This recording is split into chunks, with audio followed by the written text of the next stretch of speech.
Right now on ABC 10 News at 4 o'clock, the Padres fire manager Jace Tingler after a lackluster season. Why he may not be leaving the organization for good, and monitoring the waters in North County for any signs of oil coming south after the spill in Orange County. What's being done to make sure our beaches are not harmed. Plus, it's about time they honored women. meet the trailblazing women of this year's Honor Flight San Diego. They share their stories about their service to our country. ABC 10 News starts now with breaking news. The Padres fired manager Jace Tingler after a disappointing season. Thank you for joining us. I'm Kimberly Hunt. And Tingler was hired in October of 2019. He helped lead the Padres to its first playoff appearance in 14 years in 2020. The team had high expectations this season after a slew of offseason acquisitions. The team looked well on its way to making the playoffs, but struggled in the last few months of the season and finished 4 games below 500. General Manager AJ Preller says Tingler has been offered a different position in the organization. Now to the oil spill off the coast of Orange County. 1,500 workers joined the cleanup efforts today. Federal investigators say the oil rig operators waited over 3 hours to shut down the ruptured pipeline Saturday, even after receiving an alarm. A ship's anchor may have hooked the pipeline and caused more than 126,000 gallons of oil to leak into the ocean. As for the affected wildlife, today authorities said they rescued at least 13 birds and collected 2 that died. They also discussed the recovery process for marine animals. We currently have 2 facilities on standby in case marine mammals are found: Pacific Marine Mammal Center in Laguna Beach and SeaWorld San Diego. If animals are collected, the same process would occur. They would go there, be stabilized, moved on to primary care, cared for, returned back to normal, and then returned back to the environment. At least 5,000 gallons of oil was recovered so far, and some additional oil that washed ashore was also recovered. And oil from that spill is starting to move south. It could reach our county. ABC 10 News reporter Sofia Hernandez is joining us now live from Oceanside Harbor with the possible impact of this. Yeah, we're learning from the U.S. Coast Guard in Orange County that as of 2 p.m. this afternoon, no oil has entered into San Diego County. However, local officials, they say that they're still being cautious, working to find solutions to make sure that oil does not harm our beaches. I'm hoping that it will not be really like spread all over the beaches here, so that it will not affect the people around here, the environment.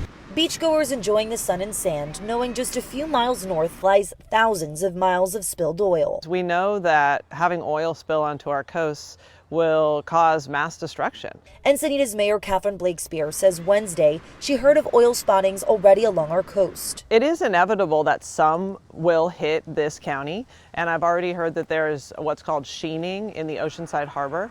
I think the question is how much and how quickly does it get here? According to Surfrider's CEO, it could still be a few more days before we see it this far south. There's still reason to keep an eye out, and there's reason for concern. The U.S. Coast Guard said in their Wednesday update that so far no oil has crossed county lines, but they are anticipating southward and inland movement. Director of San Diego County's Emergency Services releasing this statement, saying a protective boom at the mouth of Santa Margarita River is already in play. Local leaders worried if oil does force closures, the impact it would have to those that depend on beach foot traffic. Our clean beaches, clean oceans, a clean food supply, all of that is really critical for us, and the businesses and the business community depends upon that.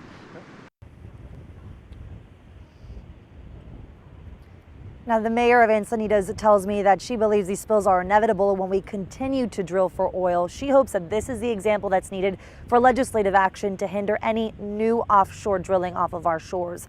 Now, the Carlsbad desalination plant tells us that so far they have not seen any contamination in their water, but they're continuing to monitor the situation.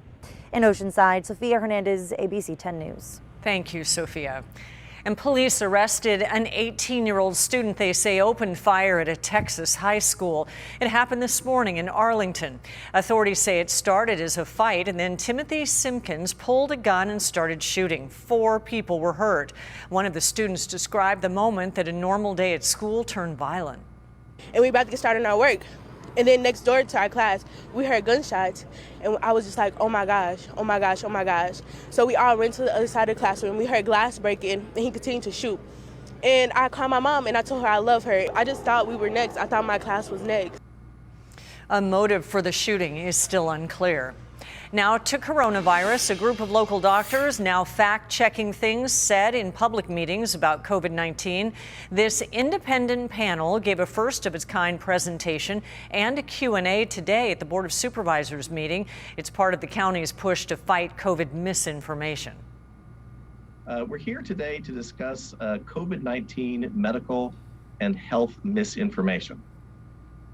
And the doctors are from various local hospitals. They addressed nearly all of the main myths around COVID that came up during the board meeting. Topics included mask effectiveness and vaccine side effects, among many other things.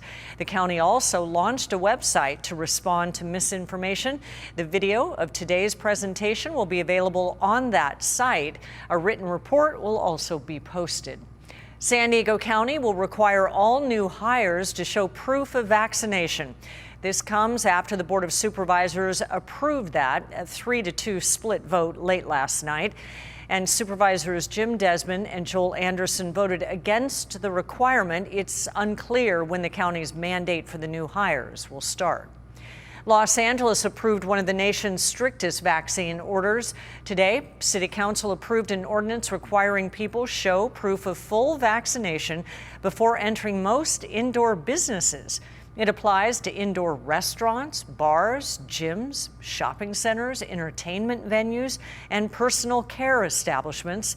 It does not include grocery stores or pharmacies. The new requirement begins November 4th.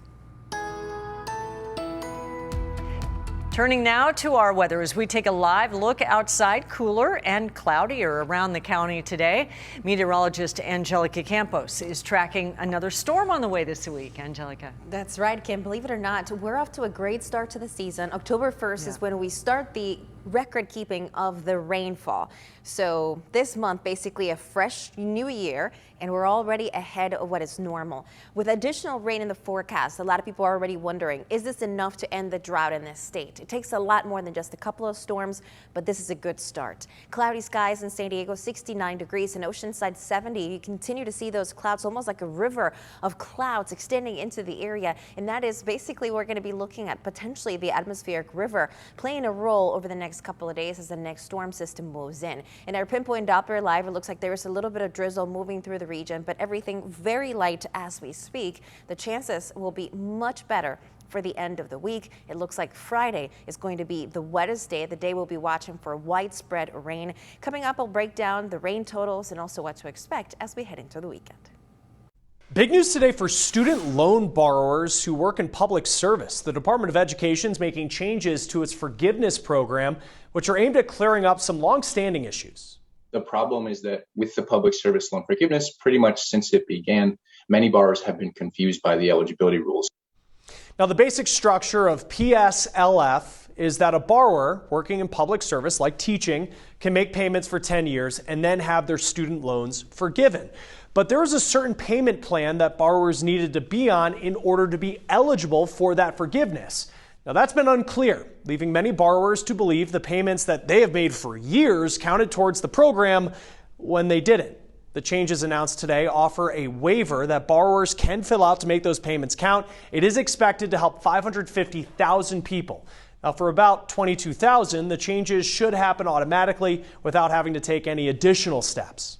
And for borrowers who have lost payments because of things like it didn't come in on the right date, the payment was a little too much or a little too little, those payments will be automatically recounted and added towards their public service loan forgiveness totals. Now, another big change is for service members. Time spent while on active duty will now be credited toward the forgiveness program. Student loan experts say although today's announcement is exciting news, there are still some changes to PSLF that they are hoping to see. We would like to see the time of service moved from 10 years until 5 years. That's one thing that we're going to be asking for. We also would like to see, like I said, some more people brought into having their payments counted, like people who are on hardship deferrals. And we'll certainly be digging in over the next few days and seeing what other improvements we'd like to see. But this is certainly a really, really good start. You can get more information on the PSLF changes and the action that you need to take in order to benefit from it at studentaid.gov. Meantime, the FTC is cracking down on false promises that for-profit colleges are making. It's putting 70 for-profit schools on notice that they will face significant financial penalties if they aren't truthful about things like their graduates' job and earning prospects. The FTC is bringing back the use of a legal tool to allow for those penalties. They could be nearly $44,000 per violation. Now, there are new protections for those in low-income housing following the end of the nationwide eviction moratorium. The Department of Housing and Urban Development says tenants living in their subsidized public housing cannot be evicted for non-payment without a 30-day notice. Must include information about the emergency rental assistance that's available. The rule is set to be published tomorrow and will go into effect next month. However, HUD officials expect public housing authorities to start complying immediately.